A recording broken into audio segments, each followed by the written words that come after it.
Welcome viewers, there comes a moment in every poisonous relationship where musketeers and family of the wrong party must put their own grievances away to save their loved one from a life of misery. This video will explain everything.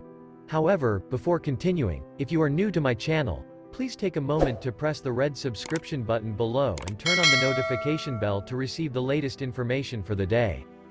That time has now come for Prince Harry's cousins. An intervention should be offered, no matter the limited liability of success, to try and cover the worried Duke and talk to the couple to sort out fact from fabrication. Because it's now abundantly clear to anyone that Meghan Markle appears to have no grip on reality and is on a charge to take down the royal family, no matter the cost.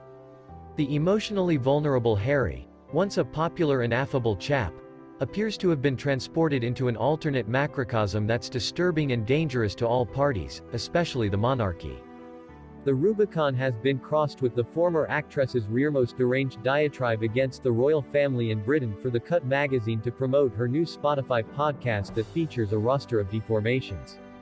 As the regardful 96-time-old queen fights for her health, thousands die in flooding in the Commonwealth country of Pakistan, and Britain is gripped by a cost-of-living extremity. Meghan appears to be on a charge to beget maximum damage to her British cousins by planting dubious, verity losers. The issue is that utmost of her precisely designed monarchy and media-damaging grenades are generally questionable. Like her incorrect claim that she wouldn't be suitable to drop Archie off at Academy in the UK without 40 shutterbigs taking Prince in a press pen. Meghan groaned. "Sorry, I've a problem with that. That doesn't make me hung up with sequestration. That makes me a strong and good parent guarding my child. The problem is, such a script is a total gibberish. Napoleon William and Kate drop off and pick up their 3 children, including a unborn king, at Academy nearly every day, without one snap being published in the British media. There's clearly no press pen. As public numbers, the Cambridges have made the decision, on veritably rare occasions, to allow Prince to be taken officially, but that's a particular choice that could have fluently been rejected by the Sussexes. When she's asked in the interview about Thomas Markle, she putatively uses the occasion to intimately ruin Harry's relationship with his own father Prince Charles. Relating a private discussion with her hubby, she says, "Harry said to me, I lost my father in this process. It doesn't have to be the same for them as it was for me, but that's his decision." Still, Meghan's pitiful PR guy Omid Scobie has since clarified. There seems to be confusion in some captions about this quotation in the Cut interview. "I understand that Prince Harry is actually pertaining to Meghan's loss of her own father, and Meghan is saying she does not want Harry to lose his." But, either way, the situation is dire.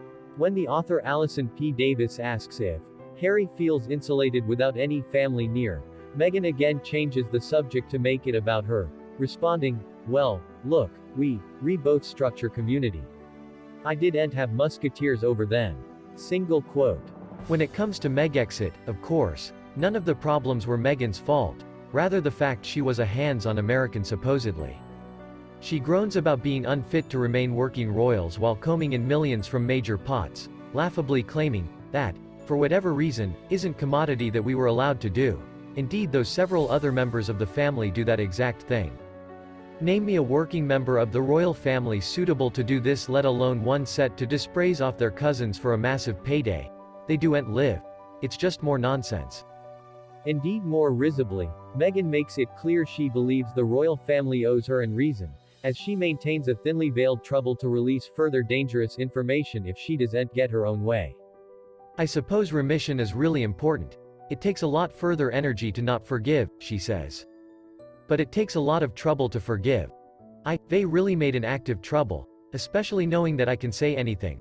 I've a lot to say until I do'n't. Do you like that? Occasionally, as they say, the silent part is still part of the song. No, I do'n't like it one bit. It's blatantly egregious what you trying to do." Harry also makes a gem appearance to trash his family formally again while giving the magazine a stint of the couple's gigantic home office, where the chairpersons behind their participated divisions have been deposited to look like thrones. He says ungracefully, "Utmost people that I know and numerous of my family, they aren't suitable to work and live together." The vision is ramped up another position when Meghan is talking about the couple's keeping up with the Kardashian-style reality show, which she claims is actually a literal talkie. The piece of my life I haven't been suitable to partake, that people haven't been suitable to see, is our love story, she adds. Pass me the sick pail. She also describes their relationship as being, like Swab and Pepper. We always move together. But maybe the most ridiculous moment comes when Meghan shares a story of a visit to the 2019 London premiere of the Lion King stage show, where a South African cast member compares her to Nelson Mandela. She recalls, "He looked at me, and he's just like life. He said, I just need you to know when you married into this family, we rejoiced in the thoroughfares the same we did when Mandela was freed from captivity." The tone-deafness of the post-Megxit Sussexes is clear for all to see, as Meghan waxes lyrical about her $14 million Montecito manse, featuring a massive grand piano housewarming present from her rich new mate Tyler Perry in her sitting room to write the soundtrack for your life. Meghan says they decided to buy the Beverly Hills Country Club-style home before stepping bottom outside, explaining on a perambulation around the theater, "One of the first effects my hubby saw when we walked around the house was those two wind trees. See how they reconnected at the bottom. He goes, my love, it's us. And now every day when Archie goes by us, he says, hi, mama. Hi, pop." It's easy to try and ignore Meghan's constant whinging and claims of victimhood. After all, this is the first of numerous Woe Is Me interviews planned to plug her Spotify show. But it's critical the royal family read the gibberish tell-all in full to discover just how far down their own rabbit hole the Sussexes now find themselves.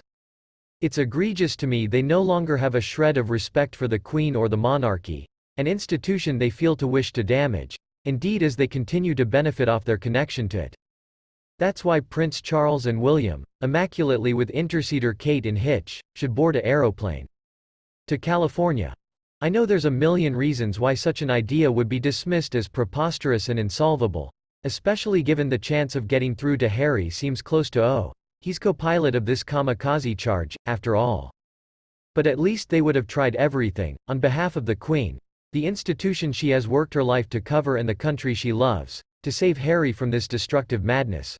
What is your take on this matter? Please inform us in the remarks and be aware to subscribe as well. Thanks for watching.